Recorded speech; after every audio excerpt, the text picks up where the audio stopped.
Welcome everybody, it's Sue here. Thank you for jumping on nice and early. I'm joined by Noelle and we will kick off very soon. But for now, those of you who've jumped on early, can you make sure you send us a little message in the chat window or the question box in your control panel and let us know where you're dialing in from today. And I can see some familiar names, so I know I've got Augusta from Iceland. I reckon you're going to be our furthest one away. That is pretty cool. Beck's in Adelaide, so with you, Noelle. Oh, hello. Napier in New Zealand. Janet in the next room. Danielle, great to have you on. Also from Adelaide, we've got Catherine from Melbourne. Amy, good to have you back, my dear, from Sydney. And Julian from Houston in Texas. Okay, you're on the list of furthest away, methinks. Iceland, I think Augusta's still one there. Paul, welcome, Paul. Good to have you back. You must get sick of seeing me every Thursday night. Jane, great to have you on from Calvary in Adelaide. Awesome. And Fiona from Brisbane. Wonderful. Fernando from Mexico City. Noelle, we are covering the world here. We've got Jennifer and David from Indonesia. Wonderful. Thanks, Paul. You're so sweet. Tarek from Egypt. Wonderful. I saw you jumped on nice and early, Tarek. Thank you. All right, we've got Karina from Perth. We will kick off in just another minute or so. We've got lots of people jumping on. We've got nearly 300 people registered for this webinar. So Noelle and I are going to do our best work for you today. And we've got lots of people, I'm sure, will not necessarily join in person, but will be watching the recording. So welcome when you get on as well. Oh, Tarek's 2 a.m. in the morning. You are dedicated. Wow. Oh, thank you for tuning in at that time. That's pretty impressive. We've also got Jude from Wellington. Welcome. So if you have just joined, send us a little message in the chat window. Let us know where you're dialing in from. We've got Marlene from Perth, and we've got Denise from Brisbane, Karina also from Perth, Leah, welcome from Brisbane, Jackie, Sydney. Yes, I'm in Bondi and it's pretty nice weather this morning. Kylie from Adelaide as well, so she's on your back door, Noelle. Yes, we started. It's good. There's lots from Adelaide. It's awesome. Don from Chicago. We are covering the world still. Thanks, Don, for joining. And we've got Donna from Launceston, one of my favourite little spots. Thank you, Donna. It's a beautiful part of the world. My nan used to live up that way. Emma from Sydney, Ellie from Melbourne, welcome. We've got lots more people still jumping on, so I'll just give it another 30 seconds. Just send us a little message where you're dialing in from, and then Noelle and I will kick off. I've got Megan, former Adelaidean. I love that. Emma from Melbourne, Faye, great to have you on, my dear. From Perth, Melissa from Sydney. Maria, great to have you from Melbourne. Heather, also from Adelaide as well. Wonderful. All right, so Noelle, do you think we should kick off with a couple of minutes after? Yeah, I think we should. Let's get started. All right, so for those of you I don't know, my name is Sue Langley. For those of you I do know, it's lovely to be online with you again. And I'm joined by the fabulous Noelle, who we are both here to talk about the power of well-being. And we're going to talk about creating and measuring engagement with particular focus on well-being during this session. Now, hopefully you know what you've signed up for. When we started this, you signed up for it. So hopefully you know what you signed up for. Noelle and I will be taking lots of questions and interaction as we go. I will kick off talking about well-being in general and a little bit around measurement, and then I'm going to throw to Noelle for some really cool stuff on how it can be measured sort of holistically and in the moment. So welcome those of you who's just joined, Janine from Fort Lauderdale, and Denise is glad it's not 2 a.m. for them. So let's get started. So this is the outline that you've chosen to be here for. This is about the importance of well-being, how we measure it from an organisational perspective, and specific ways we can build it in. And then, as I say, both myself and Noelle are going to talk about how we can sort of measure it, and what I'll talk more about that sort of individual element, and then throw to Noelle for some cool stuff going on. Thanks, Chris. Great to have you. So keep chatting to us in the chat window. If you haven't found it, on your control panel, you've got a little question box. Hit send, and Noelle and I will both be able to see your comments and questions as they come through. Stu, I'll just add in, I can't see I can see the chat window, but I can't see any of the chat coming up. But I think that's okay. You can just let me know if there's anything that I can respond to. I most certainly will, Noelle. All right, so I will kick off then. So for those of you who know us, you'll be familiar with this, and those of you who don't, I'll just give you a bit of a heads up, so to speak. Everything we do here at the Langley Group is based on the practical application of these three sciences. The science of emotions and emotional intelligence, so how we use our emotions intelligently, if you like. The science of positive psychology, which is really about human flourishing. How do we as individuals, teams and organizations flourish? And that's really going to be a bit of our focus today. And neuroscience. Now, I won't get into the neuroscience today, but those of you who know me, you know that is my absolute passion of really understanding how the brain works and why we sometimes do the really stupid things that we do. So we'll save that bit for another day. So I wanted to start off by going global, then to go narrow, and then to go bigger again. So I just thought I'd start off by talking about measuring well-being.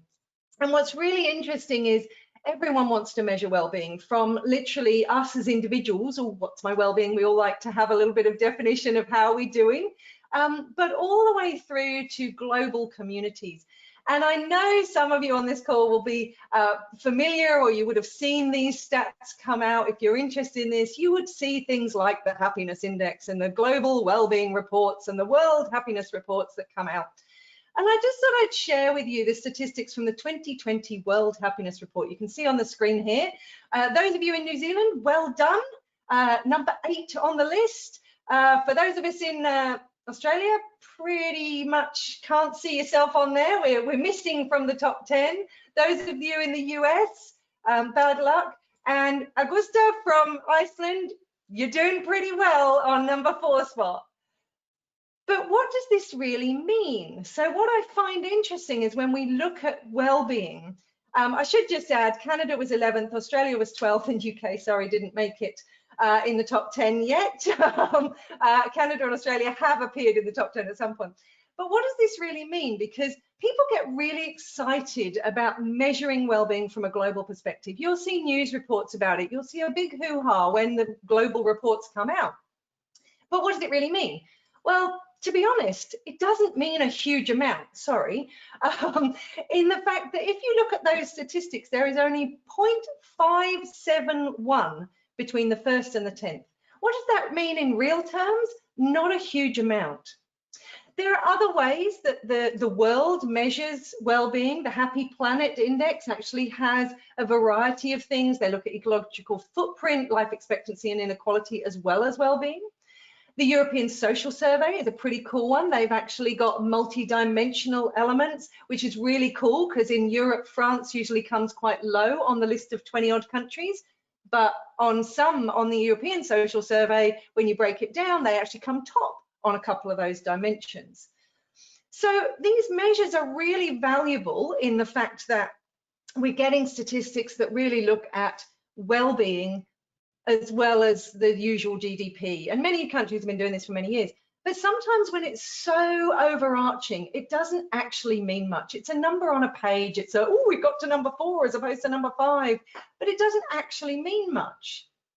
So I thought I'd then take us a little bit further, because the whole health aspect is really important right now in the situation we're in. We're talking about both physical health and mental health. So I thought then, well, what does the World Health Organization say? And again, I've been talking about this recently on a few sort of global summits around this particular definition, physical, mental and social well-being. And if we're in an organizational setting, this is hopefully what we're wanting for our individual employees. But for me, when I look at that definition, what's really interesting is it picks up on physical, mental and social, but there is something massive for me that underpins all of that. And again, those of you who know me won't be surprised when I reveal what I think is underpinning all that, which is the emotional component. Because guess what? If I am in a grumpy, miserable, negative mood, or I'm feeling sad and flat and isolated and lonely, I'm not getting off my butt and going for that run that I promised myself. I'm wallowing on my sofa. So the emotional component is pretty critical to many of these things, whether it's the physical, the mental, or the social. Again, you will know yourself. If you are feeling sad and flat and down, you are not going out and meeting up with your friends or picking up your phone and calling them or Zoom chatting them or whatever it happens to be. So how we handle our emotions is critical to our health if we look at that World Health Organization element. Well, how does that link then from an engagement perspective? Well, I'm not going to show many stats on this because many of you on here from an organizational perspective, you'll know the importance of having engaged teams and that engagement links to higher productivity and profitability and all these sorts of things. But again, we've got to understand that engagement requires emotion. Think about that for a moment. Engagement requires emotion. Engagement is a word we bandy around all the time. Oh, we want everyone to be engaged. We want our engagement score to go up. Great, awesome. But behind that is an emotion. How do I feel? I have to feel engaged. There is an emotion behind it. So again, and then if you've got any questions, please send them in the chat. I'm going to get you to interact with me in a moment, but I just want to do this bit of preamble. I then wanted to look at some definitions, because if we're going to measure these things, we have to know what we're measuring. And the really cool thing I love about research is they operationalize things. And sometimes I wouldn't want to necessarily be a researcher, but I love the fact that they operationalize stuff. So if you look at the definition of well-being, this is the definition, or one of the understood and shared definitions of well-being. And I'll give you a moment to read that. So that's what we think about well-being. And again, you can see how people function on a personal and social level and how we live our lives as a whole.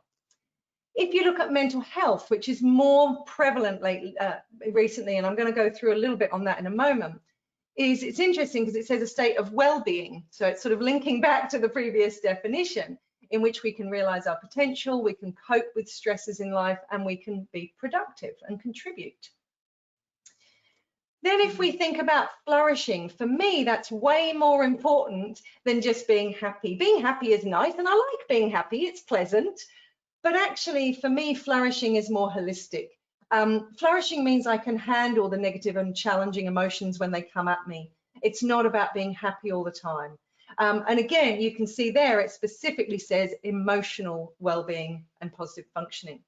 And if we look at all three of these definitions, that's probably what we'd like for ourselves individually, but also in a workplace context. So let me take this a little bit further, and this is where I'd love to get your interaction. And yes, we will be sending out the recording of this afterwards. So Lee, I'm not sure why you're not seeing the slides, because I believe everybody else is. Maybe somebody can just confirm they are, and it might just be Leah's end. That's yeah, brilliant. Okay, my apologies, Leah, and we will send them through. If you just drop me an email, I'll shoot them directly to you. All right, so let's take this further, because it's going to lead beautifully into what Noelle is going to talk about from a more holistic level. So I like to use this analogy of apples in a barrel, if you like, and it's used a little bit in the whole positive psychology field, and I'll share with you what I mean. So what we're thinking about here is you can see these little apples all sitting together in this barrel. Often we have used the phrase in the past of a bad apple. Ooh, that person's a bad apple. We don't really want them in the team. They're a bad apple. And that phrase is often used. So one of the things from a Langley group perspective that we try and do is we say, okay, how can you, as a little individual apple, try and be the best little shiny apple you can be and show up as your best at work more frequently? So we spend a lot of time helping people put tools in their toolkit to be the best little apple they can, to show up, to flourish, to help people really be their best. But if you look at that image, you've got to understand that you as an individual apple are surrounded by a bunch of other apples.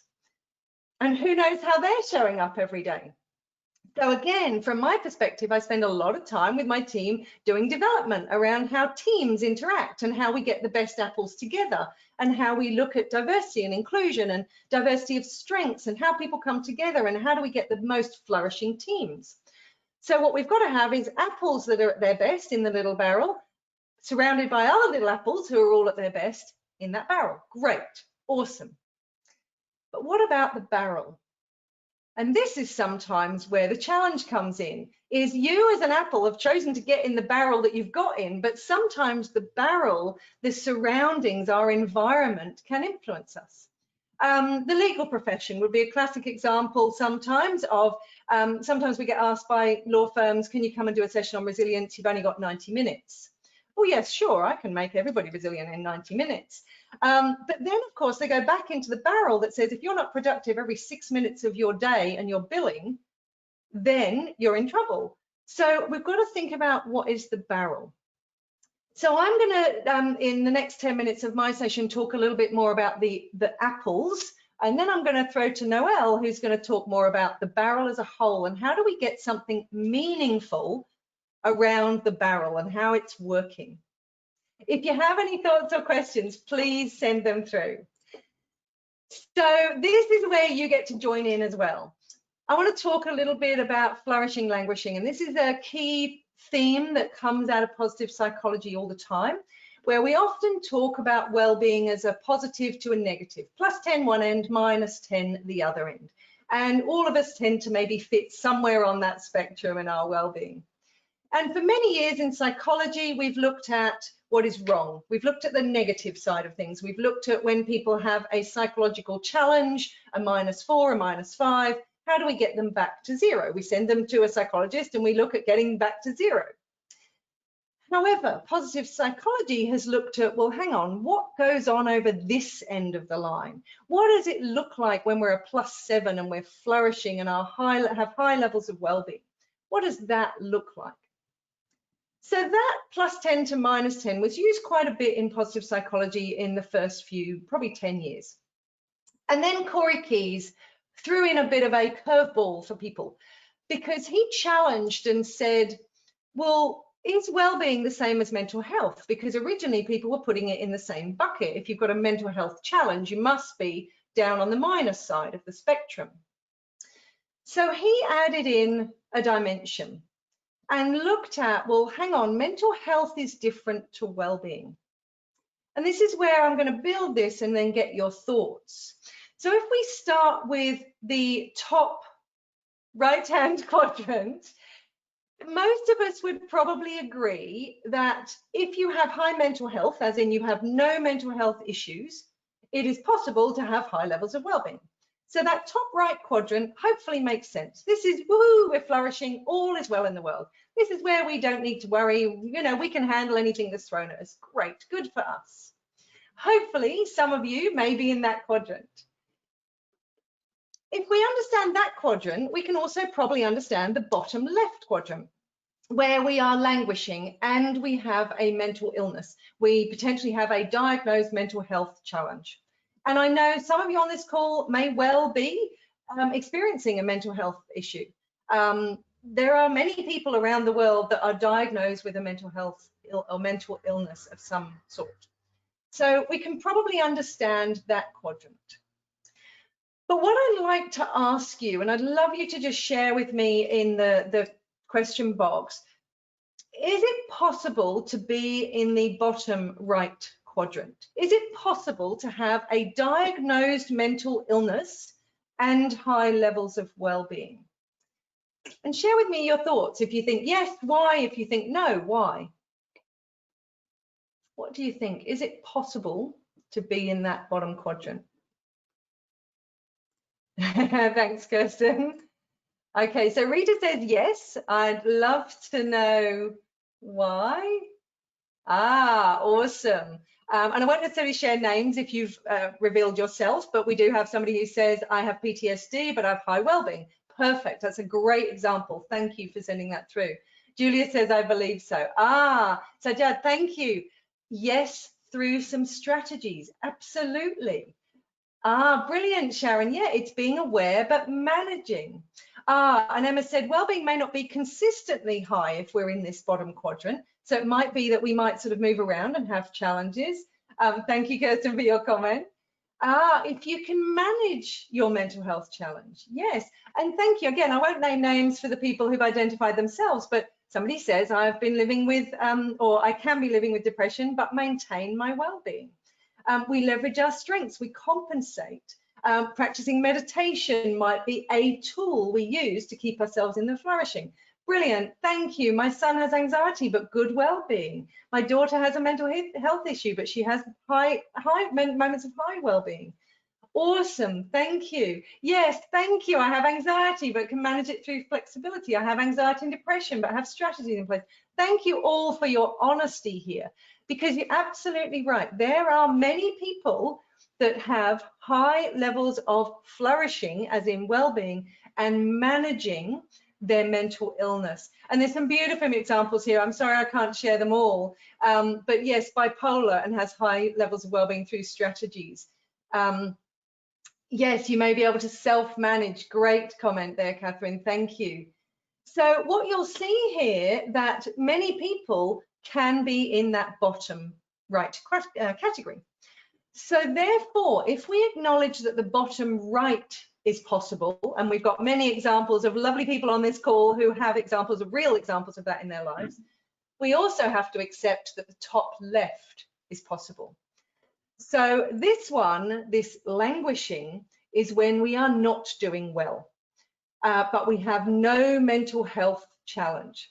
What I'd like to ask you is, what does that look like in real life? You have no mental health illness, but you are languishing. What do you think that looks like in real life? The environment could have an influence. Thanks, Julia. Absolutely. The bucket, absolutely, and that could be your whole bucket, not just the work bucket. Absolutely. Brilliant, Jude. Thank you. Lack of direction, lack of accomplishment, disengagement, Kirsten. Brilliant. And you said it's really common. It actually is really common. So Jad, brilliant. Poor lifestyle. I could be eating junk food most days, not exercising, not getting a good night's sleep. Absolutely. Catherine, low morale or self-values. Brilliant. Wendy, it could be in recovery from trauma, absolutely. So we haven't dropped into the mental illness, but it could be that we've experienced some challenging events. And right now, there may be many people in that languishing bucket.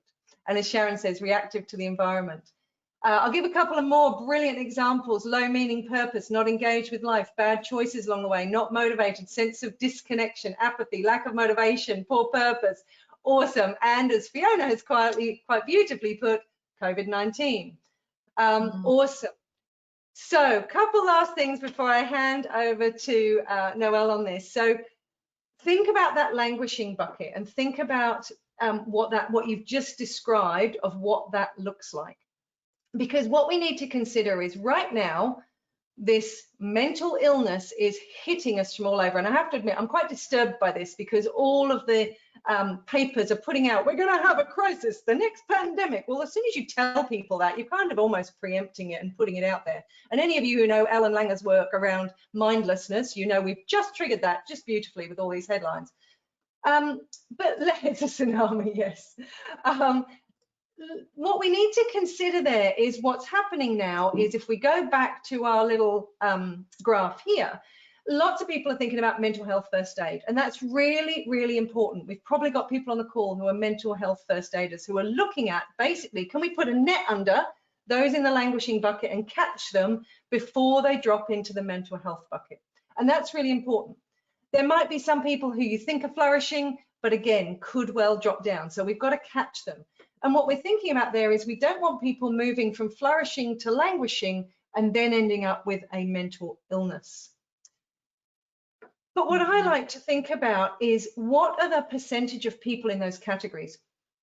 I believe we've probably got more people moving towards the languishing because of what's been going on. The isolation, the loneliness that comes, the lack of direction, the lack of work, all sorts of things will influence probably people moving from the flourishing to the languishing.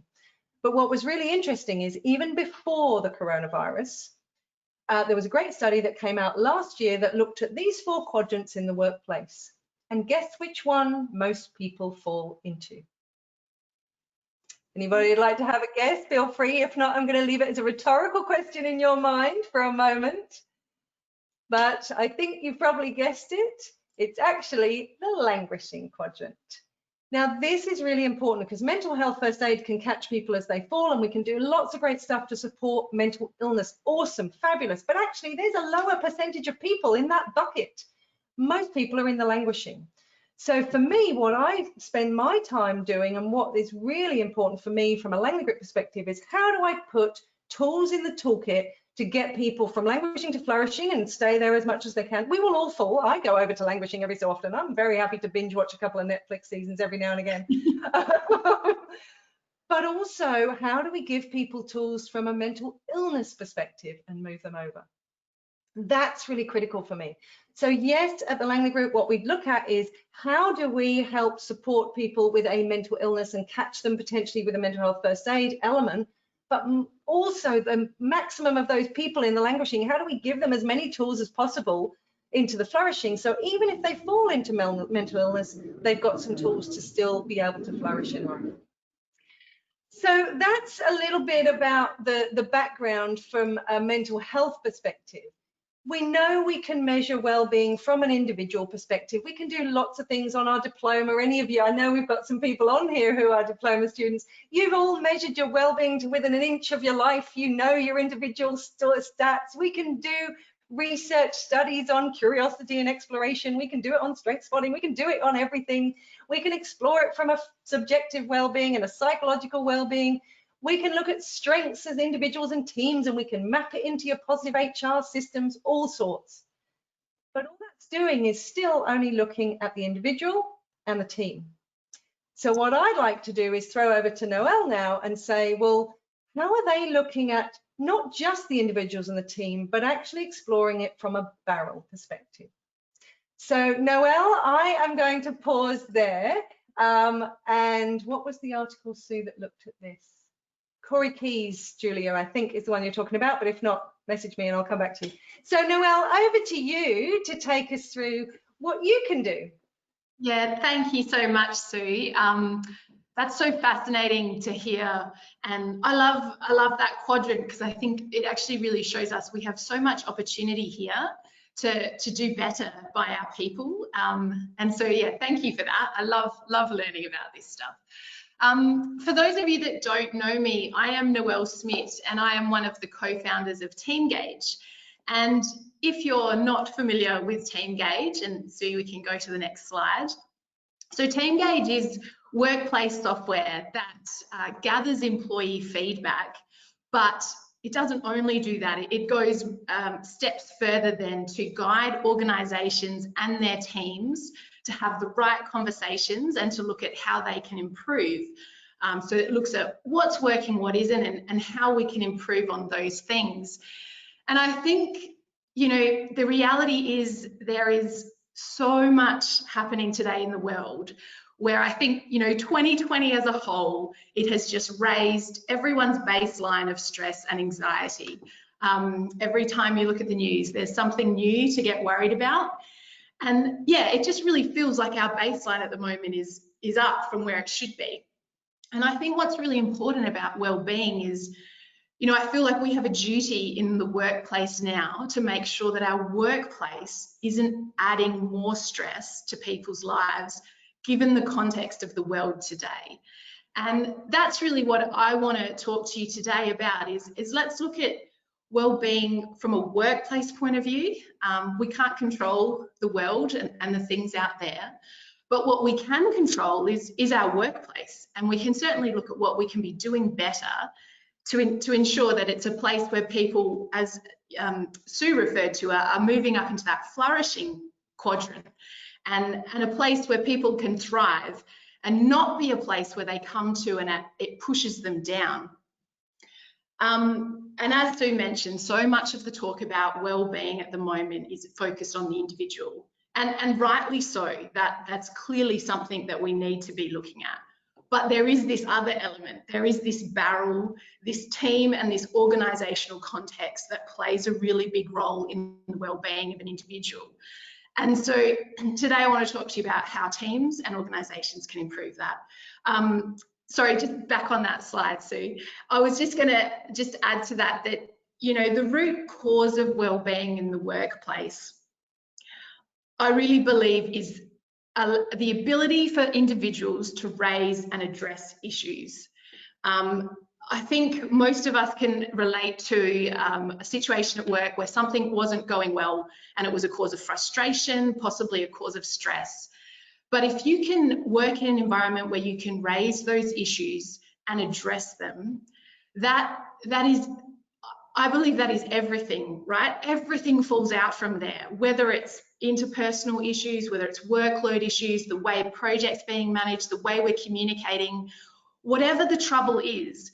If you can talk about that openly and address those and make attempts towards addressing those, that is what we should be talking about when we're looking at wellbeing in the workplace.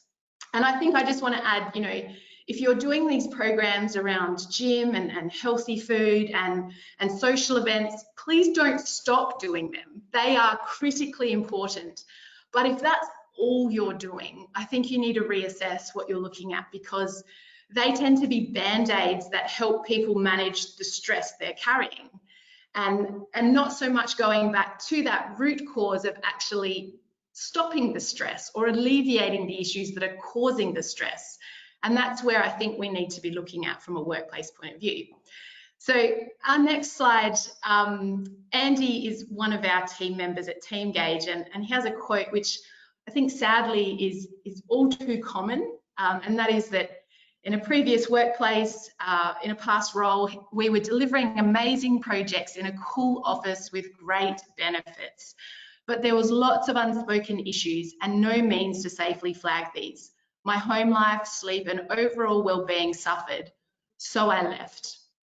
And I think that's a very common thing in the workplace. And this is what I referred to earlier, where we really have a duty today to not let these unspoken issues be adding pressure to people. Let's speak about them, let's address them.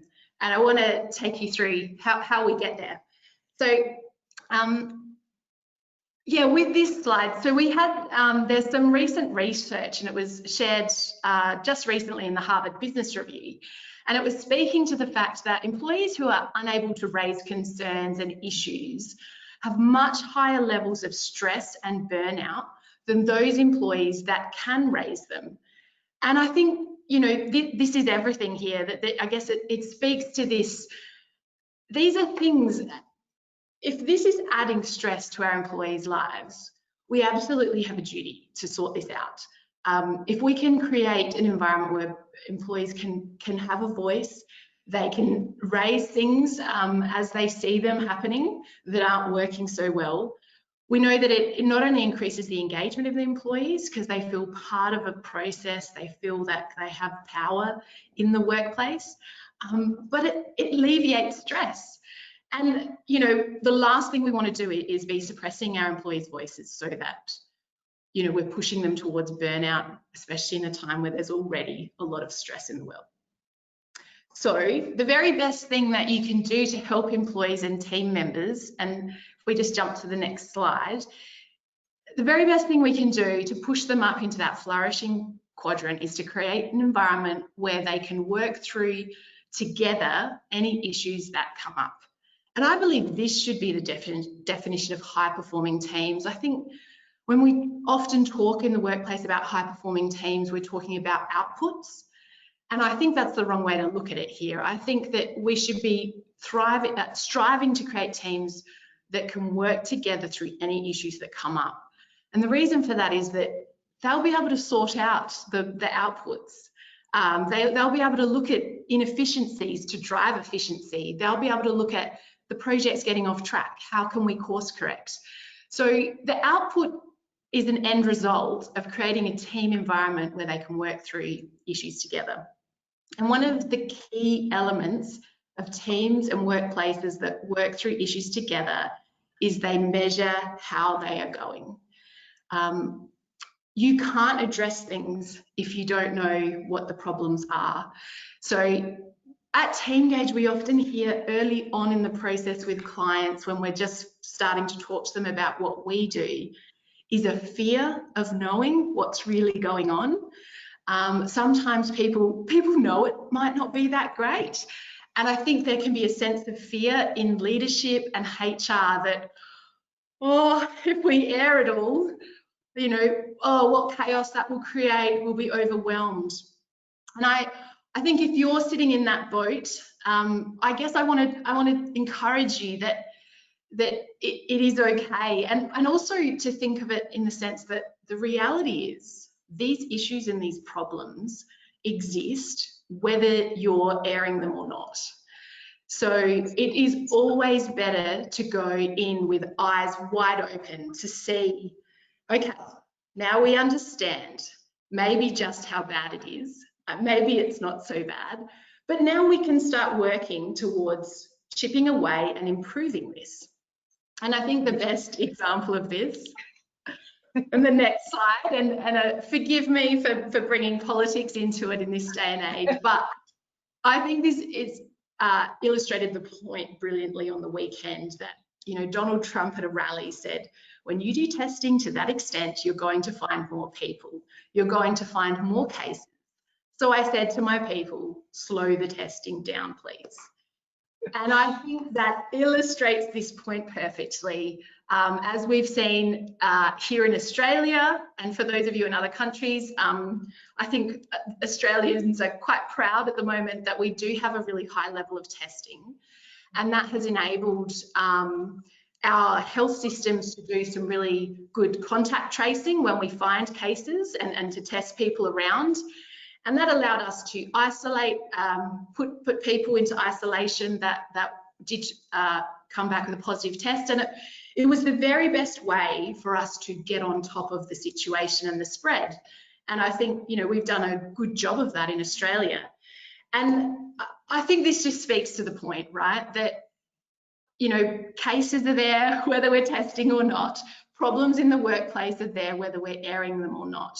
It's better to air them, and then we can take action to address them. And then we also know from the research that by airing them, we're alleviating stress from our people.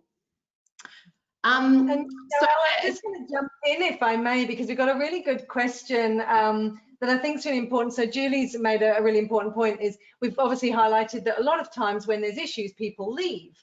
But also, as Julie points out, many people have to stay for financial, job security, income stream, etc., especially during a recession potentially. So they may be languishing, but they have to stay. Yes. Now, I can immediately see a link with how cool it is if you're using the Teamgage system, in the fact that then at least those things can be identified.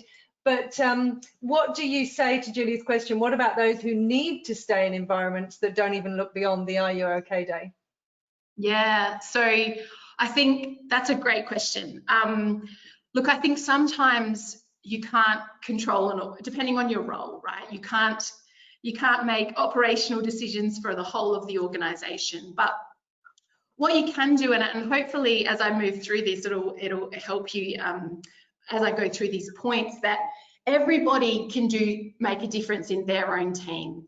And we actually see this in Teamgage, where our system might be rolled out across thousands of employees in an organisation, but we'll have these little pockets that are doing excellently, and then other areas that are, you know, they're really struggling through the process, and they're working through it and improving, but they're further behind than some pockets. And so I suppose what I would say is every team member can influence the team members around them. Sometimes it can be hard, but I would say start where you're at. Start where you're at. You know, again, let's acknowledge the problem, however bad it is, and let's start chipping away and trying to make some small iterative improvements. And if you're just a team member, if you're not in a position of leadership, even as a team member, you can impact those around you to try and change the environment. And I'll go through that. So hopefully there will actually be some takeaways that you could try and apply. Thanks. But one of the first steps is about, from an organisational point of view, bringing in continuous feedback. This gives you the ability to raise issues at every level as they occur. But that's not all. You then have to then create actions based on that feedback to drive resolution of those issues. And I feel like when we say it like that, it sounds like a very big, grand, challenging thing to accomplish. So let's break that down a little bit more. But before we sort of get into the takeaways, I think that I just want to reiterate again about measurement. And on our next slide, you know, teams that measure issues improve issues. So if you as a team want to look at well-being, but even whether it be communication or whatever that issue might be, there's no doubt that teams that measure issues improve them. Without measuring, and you sort of say, we want to improve well-being, it's almost just up to luck whether the things you put in place work. And whereas if you're measuring it, and the sort of more often you measure it, the more you can drive that improvement. You can see if what you're trying is working or not, and therefore what you need to change and do differently. So you can really control that improvement and drive it, and not just leave it to luck. So I think I've spoken about the sort of the concept here of measurement and why it's important, but let's talk about what we can do to get there. And I think this goes for, you know, every person, whether you are a leader, manager, whether you're in HR and can have influence across the organisation on some of these initiatives, or whether you're just a team member. So let's go through them.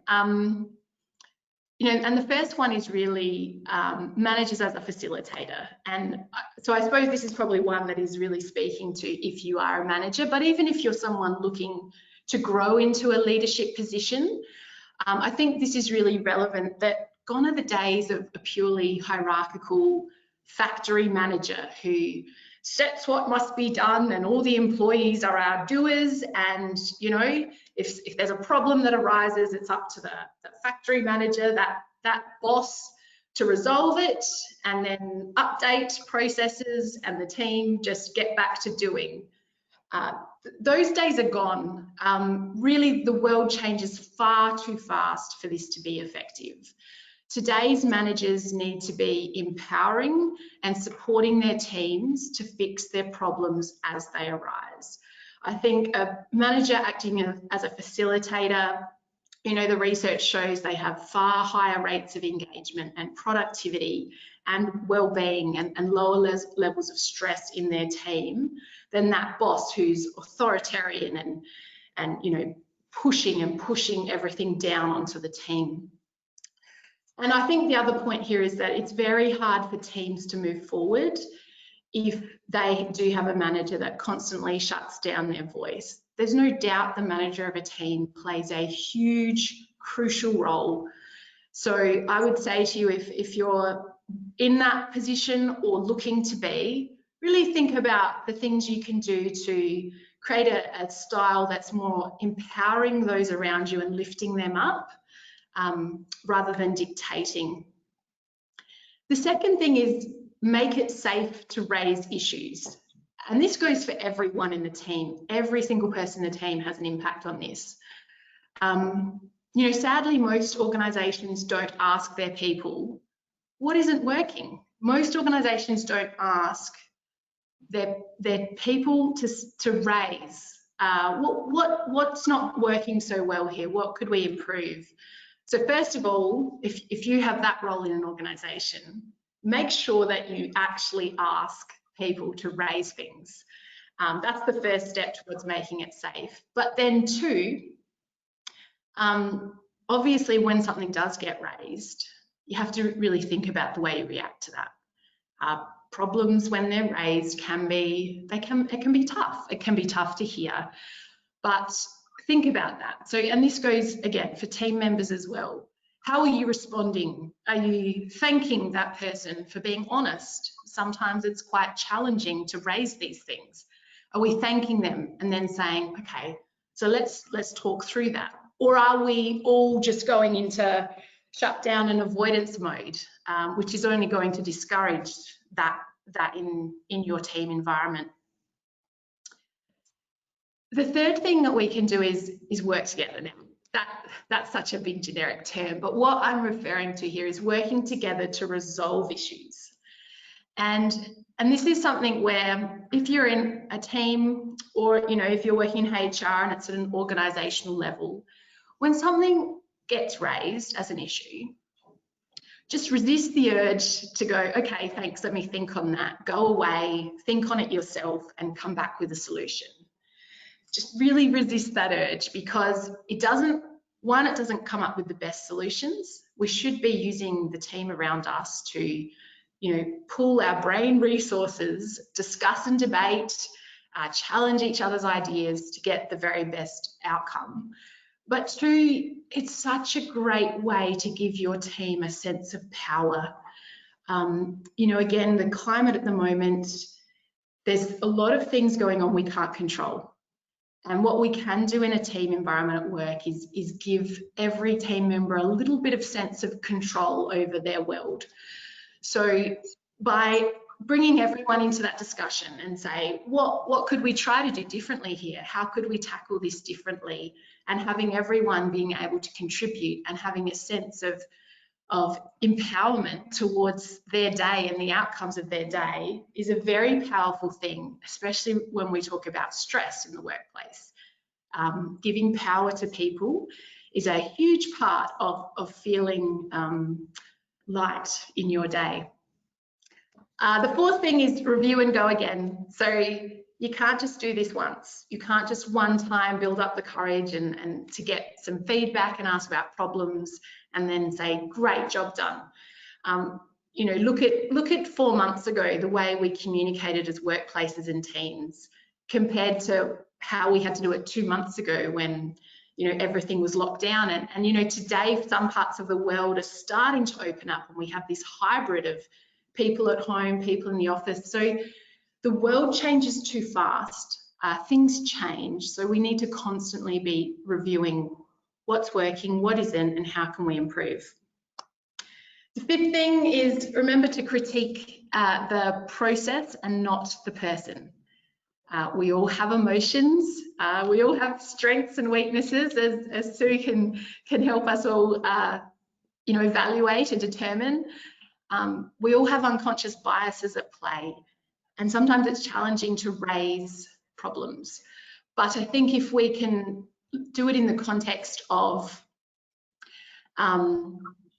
critique the process. So an example of this might be, saying to your team, I'm not sure if the way we're communicating is effective right now because I'm feeling a bit disconnected. Is way better to talk to and to be constructive and move forward with than saying, John leaves me out of conversations in private channels on our team messenger thing, whatever you might be using, and I'm feeling left out because of that. That's really hard. That's a very challenging, you have to have a very high level of management and facilitation skills to work through that. So think in everything you do, think about the process and the system that has broken down rather than the individual. And the last one, can I say it again, measure. Measuring is just such a powerful way to keep you focused and on track. It creates rhythms and discipline to keep you focused on this. So if we just move to the next slide, some of the things we've seen in our system and in our data with our clients is that there's a 10% boost in response rates when clients update the metrics that they're measuring within Teamgage.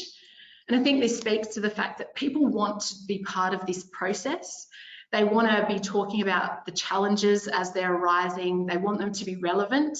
And if you keep them to be relevant and measuring the things that are most pressing today in the workplace, people want to be part of this. And it's because this process does reduce their stress and it helps create those environments of flourishing. I've listed there some of the popular metrics of this year, but Sue, you mentioned that we've got some great questions coming in. Yes, unfortunately, I can't see them, but fire away. So there's some great questions. There's a couple of people talking about, if the manager is a bully and therefore, in health it's hierarchical. But I think to that point, if you're measuring it, you're getting that information. And I know sometimes more directive authoritarian bosses are still rewarded in some situations. But I'm guessing what you'd see those active pockets coming through of where things are not going so well, if they're prepared to take it on board. Yes. Well, yeah, certainly you're right. With Teamgage, I guess our clients have an appetite to see really great culture in the workplace where every team member can thrive. And in that context, it becomes very obvious very quickly when there's a toxic manager who is actually, damaging the team environment. And to your point, and to your point, they may not want to know. And I had a classic example of this yesterday. I had a lovely meeting with a client and was saying that their executive leadership team went through a few years ago a 360 and an EI test. And it turned out the EI test they'd gone through is the Mesquite, which I have to admit I love. It's the only abilities-based test out there. And she said what was really interesting, they dismissed the Mesquite. They thought it was a stupid test and they didn't want to pay attention to the results. But the 360 they loved because it told them all they were awesome. Now, the interesting thing is the only reason they were told they're awesome is because everybody was scared to say otherwise. So actually what they should have paid attention to is the Mesquite scores that told them actually their EI was not good. But sometimes, to the question there, sometimes people, as you said, don't want to know. It's easier to hide them. If nobody shines a light on them, then maybe I can pretend they're not there. But let me give you a couple of other questions. What if, so this is from the lovely Jane from Calvary. What if people are languishing and don't see any point in getting involved in measuring or surveying? I think what we've found is generally when people see no point and they don't participate, it's because of all those other factors. So they think, well, it's not safe. If I say something negative, they worry there'll be a repercussion, even though, for instance, in our system, it's anonymous, but there's a real lack of trust there around that. Or the other thing is they think there's no point, I'll raise it or go into a black hole. And sadly, I think a lot of surveys in our industry have created that expectation where I spend my time giving feedback, but nothing ever changes. I would encourage people to persist with, show people that when an idea is raised, we're going to talk about it and we're going to try. You might not always be able to solve everything, but even seeing that you care enough to explore it and try, even that, it gives people a sense of I'm valued here, my voice is valued. And I think we've seen that as well in the data where if you do the process over and over again and when you get feedback, you put some actions in place, that we actually see submission rates go up because people who maybe have been skeptical, you actually create that trust and that expectation in them that, well, if I raise this, we're going to do something about it. And I think a lot of organizations just need to show that and then people get on board. Yeah, look, I agree, Noelle, and I think it's something that if I see things happening, then I'm more likely to engage next time. So to your point, Jane, many people might not be interested now. I've had people on leadership programs who on day one are like, I don't know about this sort of positive leadership stuff, not sure. But by the time you get a little bit further in, they're like, oh, okay, I can get on board. So I think other people and the positivity and the action actually drives. And the benefit of that is if you're doing an annual engagement survey and all I see is a number come out one year and then a number come out the next year, I'm not getting that immediate result. Now, there's a few other questions that are really good ones. I'll try and get to all of them, but there's a bit of a theme around, is it best practice to have HR run workplace wellbeing or to have HR run it, motivate it, etc.? And also then, or what about management? So basically, what's your approach? And then Julian, I'll add on my thoughts there as well. Yeah, so I think if we're talking about wellbeing programs and culture and anything that affects every person in that organisation, it has to be led and it has to be championed by leadership. I think HR has the role to, do the research and bring the best solutions to the table, and obviously operationally maybe carry the load of that, of rolling it out across the organisation. But without having that leadership buy-in, we see over and over again the initiatives tend to fail. So I think that it has to be a partnership, but one cannot succeed with leadership. Can't do this without HR, and HR can't do this without leadership. So that is, some organisations it's really easy, and some it's a real challenge to bring leadership on that journey. But it's worth the battle. It is definitely worth the challenge of you know, putting that business case, influencing them and showing them the benefits. Yeah, absolutely. And I'd agree with that, Julian. The one where we've worked best is where both parties are involved. You know that leadership is behind it and the leaders are involved. I mean, I've got several programs at the moment that everybody loves it because their CEO is in those sessions and they're like, oh, okay, he thinks this is important as well. So that's really useful. I don't say he because I think all CEOs are male, because obviously Noelle and I aren't, but they just happen to be in the three that I'm thinking of at the moment. Couple of other questions. So Anna's asked, what are you measuring specifically and which validated measures? And I'm just going to pick up on that a little bit first, Anna, and then I'm going to throw to Noelle. So there are many validated measures in a well-being perspective that's come out of the research of positive psychology, which you can access and use. Some are freely available for individuals. But I think what's really important about what Noelle does and what Teamgage does is about being able to nuance and tweak the measurements to suit what your leadership program is doing or the wellbeing program we might be running that gets measured in the Teamgage session. So Noelle, what are your thoughts in answer to Anna? Yeah, absolutely. We take a different approach where we want to measure what the organisation wants to improve. So, you know, as I said, this year we've seen like remote work. So are we working effectively even though we're all remote now? Are we supporting each other? So that this year it's been wonderful to see organisations asking that question.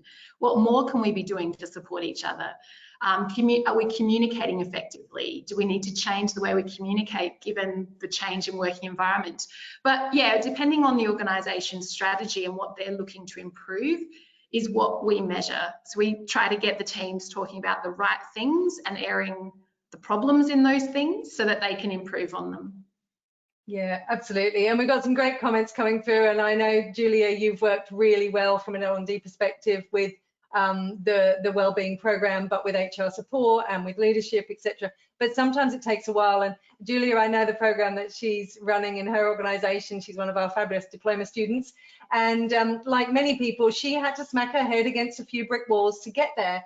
But once it's up and running and people see the benefit, and I think that's really important. It's what you said earlier, Noelle, about perhaps chipping away. Sometimes you feel you're not getting anywhere, but then all of a sudden there's that tipping point where people get on board. Now, a couple of others, and we've only got like 2 minutes left. There was one thing I wanted to just talk about, which was, Gabrielle, great to have you on. The concept keeps coming back of psychological safety. Do you have a suggestion or questionnaire or measurement? And I think that psychological safety, Gabrielle, is linking to what Noelle talked about earlier, is people have to feel safe raising it and it has to be dealt with in a safe way. I have to admit, I'm not a big fan of the term psychological safety. I don't know, there's just sort of, it seems a bit weird to me. We have to feel safe. And again, if you have high levels of well-being and people are measuring this stuff and opening it, people automatically then start to feel safer. I don't know, it's just a phrase I don't particularly like. I like the idea of well-being and psychological well-being and subjective well-being, etc. But there's something a bit weird I find about the safety word. Well, what are your thoughts around that?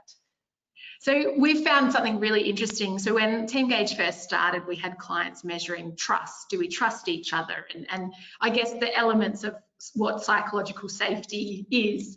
But what we have actually found is that a better measure is the process within Teamgage happening. So we can measure the number of submissions, the number of comments with each submission, so people can put in scores but also leave comments. The number of actions then get put in place. And we find that it's like, rather than explicitly measuring psychological safety and trust and these factors, what we can do is measure the number of iterations around that loop and how much activity is happening in each one. And that the outcome of those activity rates increasing is actually building trust and safety and all these elements. So yeah, sometimes you can measure it explicitly, but sometimes it's actually better to measure more practical things that people can talk to. And that creates that psychological safety. So as we see, they go, I can raise things and I'm not getting shut down, and we can talk openly about what isn't working and what we could do differently. And yeah, so sometimes just doing the process actually raises it. Yeah, Awesome, thanks, Noelle. Now, I know there's a few more questions that I haven't got to, and they've been sort of more specific ones. So, Julian, if you want to ask me about 360, just drop me an email. My email's there. Denise, if you want to know more from a website perspective, then they're all on there. So, Noelle and I will stay on for a few minutes in case there's additional questions. But what I wanted to do is thank you all for joining us. It was absolutely wonderful to have so many people on the call. Thank you, Noelle, for giving your insights and sharing with us what you do. And I think what's really important is the fluid nature. And there's a really good question in here that I'm going to sort of allude to as I wrap up is, you can't just measure and do nothing. You can't just do development programs and not measure. So ideally, you're bringing together, which is hence why we're working together on this particular webinar, is you've got to do the two. We spend loads of time doing wellbeing programs, and you can go, oh, I think it works, but you could actually measure it. Equally, you can measure stuff and then do nothing. But if you can put the two together, you've got the measurement, you've got the development, then it can work. And I think that's a really important comment that sort of links to what a few people are saying is, well, how do you get then leaders to do this? Well, you teach them active constructive responding, you teach them positive language, you teach them positive leadership skills and the strengths-based approach. You teach them that, and then you watch it shift and change in those measurements with those everyday things that are brought up. So thank you, Noelle, for all of your insight and energy. It's been lovely. It was a pleasure. Thank you, everyone. And thank you, Sue, for bringing us all together. This has been a great discussion.